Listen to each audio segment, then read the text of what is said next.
नमस्कार मित्रों, तेलंगाना सरकार जो वादा तेलंगाना जनता से की है वो एक एक करके लागू कर रही है। यहाँ बीजेपी बीआरएस दोनों पार्टियाँ जो रेवंत रेड्डी की सरकार, कांग्रेस की सरकार जनता के फ़ायदेमंद जो भी स्कीम्स लागू करने का काम कर रही है, इसको डाइवर्ट करने को हर दिन एक नया तरीका लेके सामने आ रहा है। 2 दिन पहले हमारे पूर्व प्रधानमंत्री श्रीमती इंदिरा गांधी जी का नाम से अगर यहाँ कोई स्कीम लागू करेंगे तो हम सेंटर से पैसे नहीं देंगे बोल के बंडी संजय जी बोला।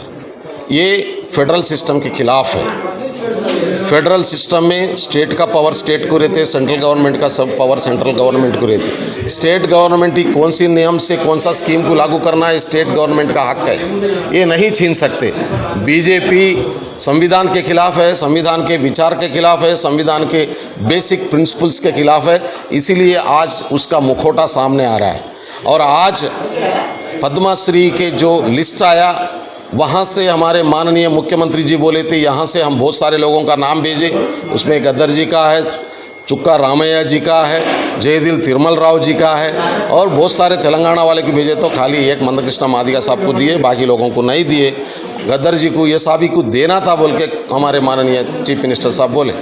बंडी संजय बोल रहा है हम गद्दर को कई को देंगे और दूसरे लोगों को कई को देंगे, वो नक्सल पार्टी का था, ये विचार बोल रहा है, ये ऐसा बात कर रहा है। वो हमारे विचारधारा वाला नहीं है, इसलिए हम नहीं दे।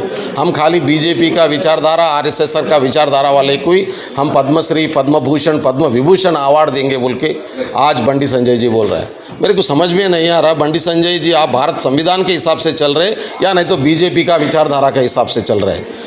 कोई पार्टी का विचारधारा अलग अलग हो सकता है, मगर संविधान की विचारधारा से इस देश चलना चाहिए। आप संविधान का ऊपर प्रॉमिस किए करके आज मंत्री बने।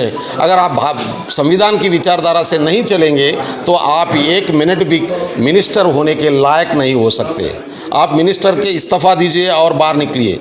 गद्दर जी गरीबों को लिए काम कर रहा, मज़हब कोई भी मज़हब नहीं देखा, कोई भी जाति नहीं देखा, तेलंगाना के लिए काम कर रहा, काम किया। बहुत सारी लोगों की आवाम गरीबों का आवाज़ बन के यहाँ गीत गाया था। जिस दिन उनका देहांत हुआ था, माननीय प्रधानमंत्री मोदी जी खुद चिट्ठी लिखे थे कि इतना हमारे धरती पुत्र को हम खोलिए। मगर आज मोदी जी का चिट्ठी को आप गलत साबित करना चाह रहे क्या? उस दिन वाजपेयी जी बोले थे इंदिरा जी दुर्गा माँ है। पाकिस्तान 2 टुकड़े में बांटकर बांग्लादेश नया बनाई थी इंदिरा जी, तो उस दिन इंदिरा जी को दुर्गा माता के नाम से वाजपेयी जी बोले। क्या आज वाजपेयी जी का बात गलत है बोल के बंडी संजय बोलना चाह रहे हैं क्या?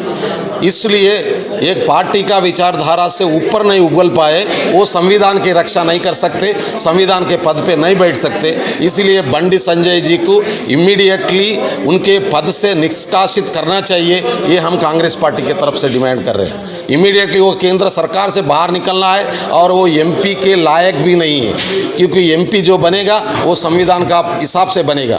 और वो बोल रहे हैं बीजेपी विचारधारा वाले को देंगे। अगर बीजेपी विचारधारा वाले को देंगे आप, तो बंडी संजय का जाति कौन सा है? बंडी संजय आप ओबीसी आते हैं, एससी एसटी ओबीसी को तो इस देश में राज करने का अधिकार नहीं है। बीजेपी आरएसएस के विचारधारा से ब्राह्मण, क्षत्रिय और वैश्य बिजनेस कर सकता है, क्षत्रिय रूल कर सकता है, ब्राह्मण ज्ञान प्राप्त कर सकता है। मगर आप रूलिंग में कैसे रह सकते हो? आपकी बीजेपी का विचारधारा अगर आप मानेंगे तो आप तो सेवा करना चाहिए। आप एमपी के लायक नहीं बनोगे, सरपंच के भी लायक नहीं बनोगे। और यहाँ के आपके हमारे माननीय प्रधानमंत्री ओबीसी है, वो भी प्रधानमंत्री के लायक नहीं बनेंगे। और हमारे जो अमित शाह जी है, हमारे होम मंत्री, वो भी रूलिंग करने का लायक नहीं बनेंगे। आरएसएस की विचारधारा के हिसाब से, बीजेपी का विचारधारा से हिसाब से जाओगे तो आप सब इस्तीफा देके और खाली राजपूत आज राज करेगा, ब्राह्मण गाइड करेगा और व्यापारी व्यापार करेगा। आप तो सेवा करने का हिस्सा में आओगे। आप तो फिर सेवा में चले जाइए, इमीडिएट इस्तीफा देके सेवा में चले जाइए। इसलिए ये बेखूबी बातें बंद करो और ये चिप चले गए सो बातें बंद करो। संविधान का ऊपर अगर कोई आपको है वैल्यू है, उसको आप इज्जत देते हो तो इमीडिएटली पब्लिक को क्षमा मांगो, नहीं तो इस्तीफा देके बाहर निकलो। हम केंद्र सरकार से एक ही डिमांड कर रहे हैं, इसको निष्कासित कीजिए।